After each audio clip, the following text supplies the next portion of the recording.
The sun of the western plains was merciless that afternoon, burning over a land that had known drought and dust longer than it had known mercy. On the far edges of that land stood the sprawling property of Samuel "Sam" Holloway, a man whose name carried weight like a pistol cocked in the dark. He was rich, though his wealth wasn't measured in polished coins stacked neatly on a banker's desk. It was measured in herds of cattle scattered across miles of prairie, in acres of fenced land, and in the fear that whispered his name in saloons when whiskey loosened men's tongues. He was a man carved by the West itself, tall, weathered, with eyes like winter skies, cold and endless. Sam Holloway had fought his way through dust, blood, and betrayal. He had built his fortune not only with calloused hands, but also with a willingness to do what weaker men wouldn't. Some called him a tyrant, others a savior, but all agreed on one thing. If Samuel Holloway wanted something, he would have it. It was on this land that fate drew a line one late summer evening, when the wind carried the smell of pine from the nearby woods and the last golden light spilled across the meadows. Near the edge of Holloway's property lay a small creek, one of the few places where the water still ran clear, untainted by dust storms. And it was there, in the solitude of that creek, that innocence and power collided. She was called Eliza. Barely 19, daughter of a poor rancher, whose debts hung heavier than the roof over their shack. She had grown up with work in her hands, milking cows, gathering firewood, stitching clothes worn thin by years of poverty. Yet for all the hardships that life had thrown upon her, Eliza carried herself with a quiet dignity. Her hair, long and chestnut, framed a face that still held the softness of youth, though her eyes had already seen too much struggle. On that evening, Eliza had wandered down to the creek to wash herself. The water was cold, but it was pure, a gift in a world where gifts rarely came. She slipped into the shallows, her dress folded on the bank, and allowed the stream to run across her skin, washing away the dust of the day. For a moment, she was free of debts, free of work, free of the hunger that gnawed at her family's table. Just a girl with the sky above her and the cool water embracing her. But fate does not grant such moments without a cost. Sam Holloway had returned from the northern range that evening, tired and restless. He rode his black stallion toward his hunting cabin, a place hidden among pines not far from the creek. It was a place where he went to be alone, away from the men who worked his land, away from the noise of saloons and the begging hands of those who wanted favors. He dismounted silently, leading his horse to the post outside the cabin. And then he heard it. The sound of water moving, not just the current, but splashes, light and playful, as if the creek itself was laughing. His brow furrowed. He moved closer, boots silent on the pine needles, until he reached the bend in the trees where the cabin overlooked the creek. There she was, Eliza, half submerged in the stream, her back turned toward him, hair wet and clinging to her shoulders, skin glowing in the last of the sunlight. She did not know she was being watched. She did not know that the most feared man in the territory had stumbled upon her at her most vulnerable. For a moment, Holloway froze, not out of hesitation, but out of something rarer, something he had not felt in years, awe. The land had given him cattle, gold, blood, and scars, but never beauty so sudden, so raw. His breath caught, and in that instant, a branch snapped under his boot. Eliza turned, her eyes widened, a cry forming on her lips as she saw him standing there, tall, broad-shouldered, his black coat dusted with the ride, his hat casting shadow over those piercing eyes. She covered herself with frantic movements, dragging her dress to her chest, trembling between shame and fear. "What are you doing here?" Her voice broke, fragile like glass about to shatter. Holloway did not move. His gaze lingered, not out of disrespect, but out of the unshakable weight of the moment. When he finally spoke, his voice was low, rough, carrying the authority of a man used to being obeyed. "This is my land, my cabin, my creek. The question is, what are you doing here?" The words fell like stones. Eliza's cheeks burned, her hands clutching the fabric against her chest. I thought no one came here." "I didn't know."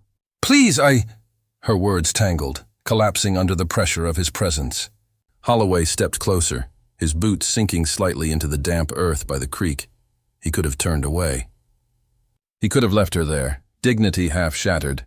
But Samuel Holloway was not a man who turned away from what fate placed before him. He was a man who claimed it, yet even as the thought burned inside him, another voice rose in his chest, a voice he hadn't heard in years. The voice of conscience. He saw the innocence in her eyes, the fear trembling through her body, and for the first time in a long time. He hesitated. Eliza, breathing fast, whispered, "Please, let me go." The words stirred something deeper than desire. Holloway's jaw tightened. He turned his gaze to the cabin, then back to her, as if weighing a choice that would change both their lives. Finally, he spoke. "I won't hurt you." But even as he said it, both of them knew the truth. Eliza's life had just collided with his, and in the merciless West, such collisions never left the world the same. The sun dipped lower. The creek ran cold, and in the silence between them, destiny had already been written. The night after the encounter weighed heavy on both of them, though in different ways. For Eliza, it was shame that lingered like a brand upon her skin. Shame that Samuel Holloway, rich, feared, untouchable, had seen her stripped of dignity by the creek. She lay awake in her family's shack, listening to the moans of the old timbers in the wind, to the muffled cough of her younger brother sleeping near the hearth. Her father, worn thin by debt and drink, had long surrendered to restless sleep. Her mother mended clothes by candlelight, unaware of the storm raging in her daughter's heart. Eliza's hands clutched her blanket, her mind replaying every second. His eyes, cold, commanding, impossible to forget. His words, spoken with the weight of a man who never asked, only declared. "This is my land, my cabin, my creek." She had trespassed unknowingly, but still. Her innocence had been caught in the snare of his gaze. And though she told herself it was anger she felt, something else crept beneath it. A dangerous curiosity. What was it in him that silenced her protests? What was it in him that made her heart pound, not only with fear, but with something she dared not name? Far across the fields, in the quiet of his hunting cabin, Samuel Holloway sat with a bottle of whiskey untouched at his side. He stared at the flames licking the stone hearth, but his mind was far from fire. It was trapped by the image of her, the way she turned, startled, her skin glistening with creek water, her voice trembling like a sparrow's wings. Holloway was a man not easily moved. He had killed and buried men without their faces haunting him. He had broken families through the weight of his debts, claimed acres from desperate ranchers, and built his empire on decisions colder than winter. And yet this girl, this slip of a poor rancher's daughter, would not leave him. She had branded herself into his mind without meaning to, and no whiskey, no poker game, no violent distraction could strip her from him. He muttered to himself, voice harsh in the solitude of the cabin. She trespassed. She had no right, but even he knew it was a lie. The truth was clearer than the whiskey he refused to drink. She had not chosen to tempt him. She had simply been there, and it was he who had lingered. He who had watched longer than he should have. He who now bore the sin of remembering. The next day, Eliza kept her distance from the creek. She moved about her chores, fetching water from the well, chopping vegetables, mending tears in worn fabric. But the whispers in town had begun to swirl. A neighbor had seen Holloway ride past the creek late yesterday. Another claimed to have seen Eliza returning home, her hair wet, her face pale. And in a town that thrived on gossip, it was enough. At the small community gathering that week, a dance held in the barn of the local preacher, Eliza stepped inside with her family. She wore a simple dress of faded blue cotton, patched at the sleeves. Her shoes were scuffed, her hair tied back with a ribbon no longer new.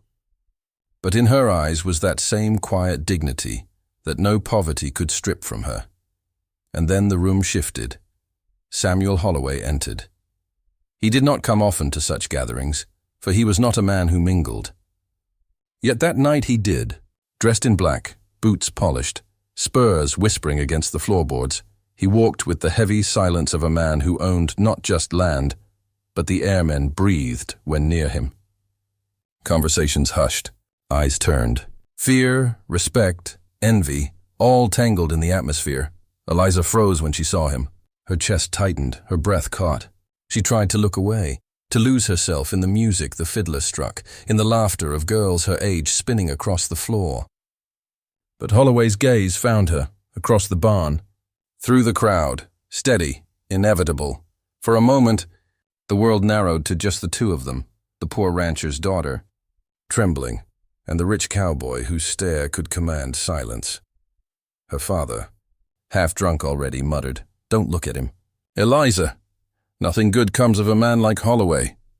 She nodded quickly, lowering her eyes. But her heart betrayed her, pounding harder with each stolen glance she could not resist. And Holloway, though surrounded by ranch hands eager to curry favor, by women who fluttered their lashes for his attention, gave none of them the satisfaction. His gaze never strayed far from her. When the dance reached its peak, he moved. He did not ask permission, nor did he hesitate. He walked across the barn floor, boots echoing against the wood, and the crowd parted as if the very air knew better than to stand in his way. He stopped before Eliza. Her breath caught. Every eye upon them, Holloway extended a hand. Not a question, a command veiled as invitation. The silence was deafening. Her mother gripped her arm, whispering urgently, "Say no, child." Say no, but Eliza's lips would not move. Her hand, trembling, lifted on its own, drawn by some force she could not name. And when her palm touched his, rough and calloused, the barn seemed to exhale, as though all had been holding their breath for this moment. He led her onto the floor. The fiddler faltered, then resumed, playing a slower, deeper tune. The crowd whispered, murmured, judged, but none dared interfere. Holloway's hand rested at her waist. Her eyes met his, wide, trapped, searching, and in that gaze was the silent war that neither words nor music could disguise. A war between innocence and power, fear and desire, resistance and surrender. The dance ended. The barn erupted in whispers. Holloway released her hand, but not her gaze. He leaned close enough that only she could hear. "You don't belong among them," he murmured, his voice low, dangerous, undeniable. "You belong where you were meant to be, where I decide." Eliza's breath trembled, her body frozen, and in that instant, she knew the truth. The conflict was no longer silent. It was written in her pulse, in his stare, in the whispers of the crowd. The West had claimed her, and his choice would soon claim the rest. The dance in the preacher's barn had not ended with music. It had ended with whispers that clung to the town like smoke after a fire. Everyone had seen it. Samuel Holloway, the richest and most feared man for miles, had chosen Eliza Morrison, the poor rancher's daughter who had nothing but patched dresses and quiet dignity.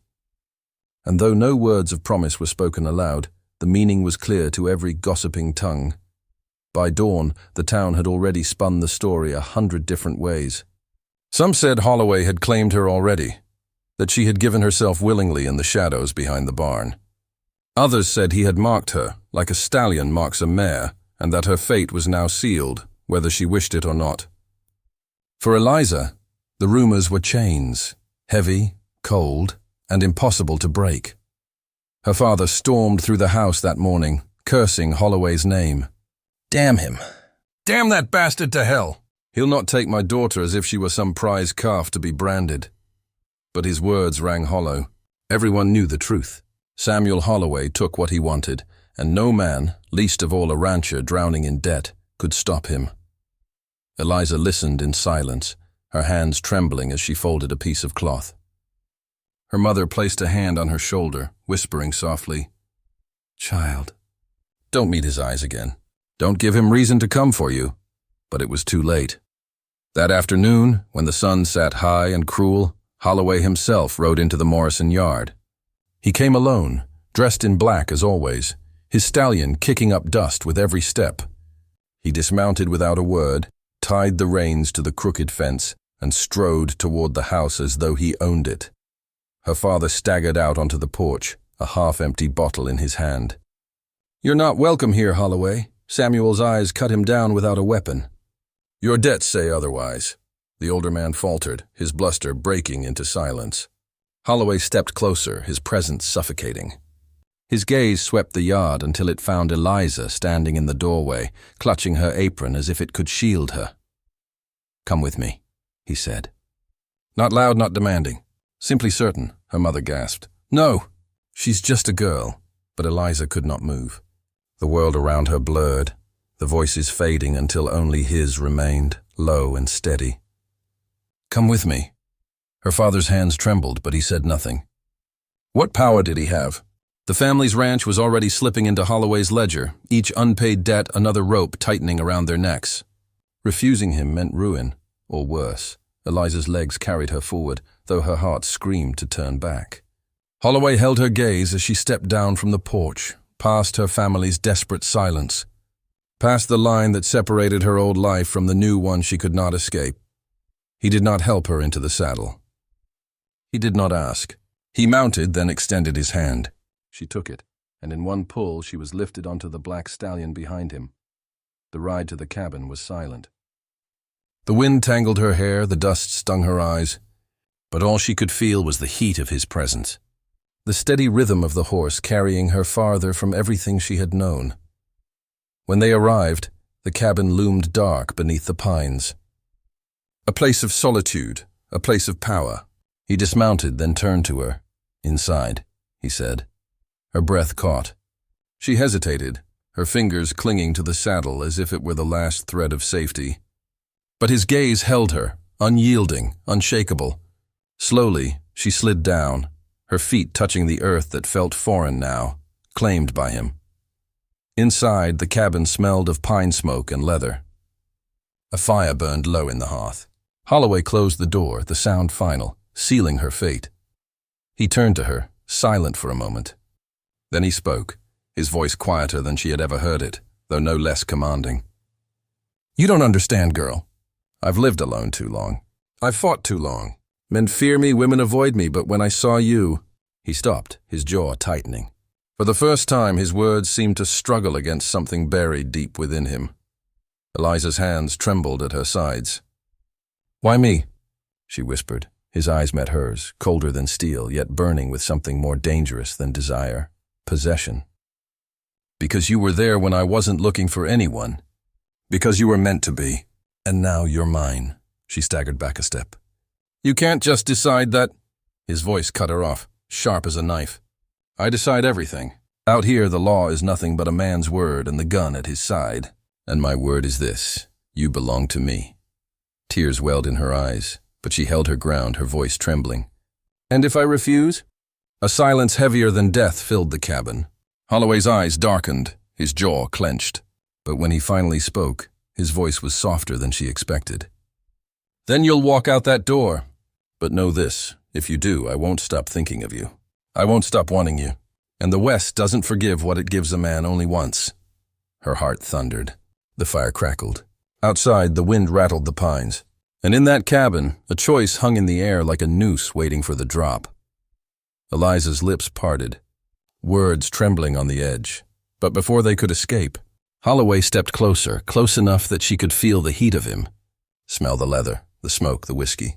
His hand lifted, not rough, not demanding, just a hand hovering near her cheek, as though waiting for her permission. The West was merciless. Choices were few, and in that moment, Eliza knew that whichever path she chose, her life would never again be her own. By the time Eliza left Holloway's cabin that night, the world had already changed. She did not know how long she had stayed, or how many words had been exchanged. But when she stepped back into the cool night air, she carried the weight of something she could not name.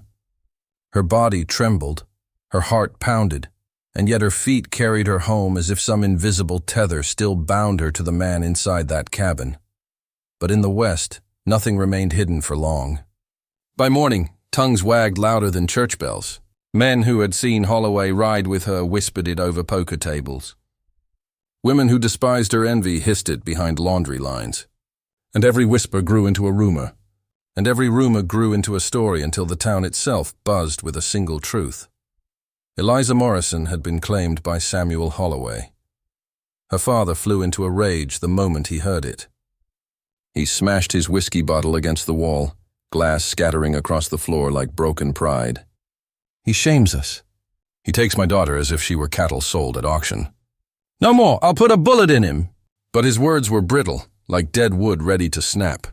Everyone knew her father had neither the strength nor the courage to stand against Holloway. A man drowning in debts couldn't even raise his voice without choking. Her mother wept silently, torn between protecting her daughter and knowing the futility of resistance. Child, she whispered, if you stay near him, they'll all look at you as though you've sinned. If you turn from him, he'll never allow it. Eliza sat in silence, her hands trembling in her lap. She could feel the town's eyes on her, even from within the walls of their shack. She could feel the weight of Holloway's claim pressing against her ribs, suffocating her. And yet, beneath the fear, there was something else. A dark pull that she could neither deny nor escape. That evening, when Holloway strode into town, the world shifted again. He walked through the saloon doors as if nothing could touch him. Conversations stilled, glasses froze mid-air, cards paused in men's hands. He was a man who carried storms wherever he went, and tonight, the storm was louder than ever. Across the room, Eliza's brother, barely 17, hot-blooded and reckless, stood, his fists clenched. You've ruined her, he spat, his voice breaking with fury. She was innocent before you. The saloon hushed to silence. All eyes turned to Holloway. The boy's courage was foolish, yet born of love, and everyone knew it might cost him his life. Holloway's gaze fell on him, cold, steady. He did not reach for his gun, though every man expected him to. Instead, his voice cut through the silence. Go home, boy. You don't have the weight to stand against me. The boy's fists shook, tears burning in his eyes, but before he could move, 2 ranch hands pulled him back, muttering, Don't be a fool. He'll bury you before you blink. The saloon exhaled and Holloway turned, stepping back into the street. His presence alone had silenced the room, but silence did not mean peace. That night, Eliza's family was not the only one in turmoil. Other men, bitter from debts owed to Holloway, muttered darkly. Other women, jealous of the girl he had chosen, whispered poison. And in the shadows of town, a rival rancher, Jonas Cutter, a man who had long envied Holloway's empire, saw opportunity. He's not untouchable, Cutter sneered to his men. A man who claims a girl like that, against her family, against the town. He's made himself vulnerable. People will turn, and when they do, we'll be waiting. By morning, Eliza could feel the shift in the air. Where once the townsfolk had pitied her family, now they looked at her with suspicion, with judgment, with whispers of shame. She walked through the market with her basket, her eyes lowered, but every step felt like a knife. Women pulled their daughters close. Men stared too long. A preacher muttered about sin under his breath as she passed, and then Holloway came. He rode into the square on his black stallion, his presence devouring the air. The crowd parted in silence, though their eyes burned with judgment. He dismounted, his boots striking the dirt with a weight that shook the ground. And then, before all of them, he walked to Eliza. Every eye widened, every mouth whispered. He took her hand. She froze, her pulse racing. Sam, not here, she whispered, panic in her voice. But Holloway raised his chin, his voice carrying across the silent crowd. You've all spoken enough about me. Enough about her. I'll put your whispers to rest. His grip on her hand tightened, not painful, but unyielding. He looked at her, his gaze burning into hers, and then he spoke words that struck the town like thunder. She is mine. And I choose her forever, gasps erupted. Mothers clutched their children. Men clenched their fists. Her father collapsed onto his knees, his pride shattered beyond repair. The preacher paled, as if hell itself had opened. Eliza's breath caught, tears filling her eyes. She could not speak. She could not move. The West itself seemed to hold still, caught between outrage and awe, but Samuel Holloway had made his choice. And in doing so, he had drawn a line not just around Eliza, but against the entire world. Enemies sharpened their knives in the dark. Families seethed with fury. Rivals plotted his downfall. And Eliza, she stood trembling, caught between terror and the undeniable pull of the man who had just bound her to him in front of all. The world was now against them both. But Holloway did not care. For the first time in his life, he had chosen not land, not cattle, not wealth, but a woman. And nothing, not debt, not family, not rivals, not the whispers of an entire town, would make him release her. The night outside stretched endless, as if the whole West was holding its breath for them. The cabin, once a mere shelter of wood and stone, now pulsed with the energy of two souls tangled in fate. She sat by the fireplace, wrapped in a blanket that smelled faintly of cedar and smoke, her eyes lost in the dancing flames. He stood near the door, hat in hand, as though wrestling with a decision that could carve eternity in both their lives. The cowboy had always been known in those lands as untouchable. His wealth, his horses, his land, and his cold eyes made him feared and respected. But here, in this fragile silence, he was just a man, trembling with the weight of what he felt. "Stay," he said, his voice deep, hoarse with something raw. "Don't leave this cabin. Don't leave me." She looked at him, the man who had seen her by mistake. When she was bathing, the man who had claimed her under the rough timber roof, the man who now seemed ready to place his entire soul at her feet. "But I don't belong in your world," she whispered, clutching the blanket tighter around her. "You have land, gold, everything. And I was just a girl who lost her way in the woods." He walked toward her slowly, each step echoing like a heartbeat in the quiet cabin. Kneeling before her, he lifted her chin with one calloused finger, forcing her to meet the storm in his eyes. "You were never a mistake. You're not something I stumbled upon. You're the choice I didn't know I was searching for. And I choose you, forever." Her lips parted, trembling. She had known fear before, hunger, cold nights alone, but never this. Never the sheer force of being wanted, not for her body, not for her innocence, but for her entire being. The blanket slipped slightly from her shoulder. His hand reached, not with urgency this time, but with reverence, covering her again, as if to say, "You are mine," but not as possession, as destiny. A long silence stretched, broken only by the crackle of the fire. Finally she rose, letting the blanket fall. Standing before him in the dim glow, her eyes no longer carried the weight of doubt.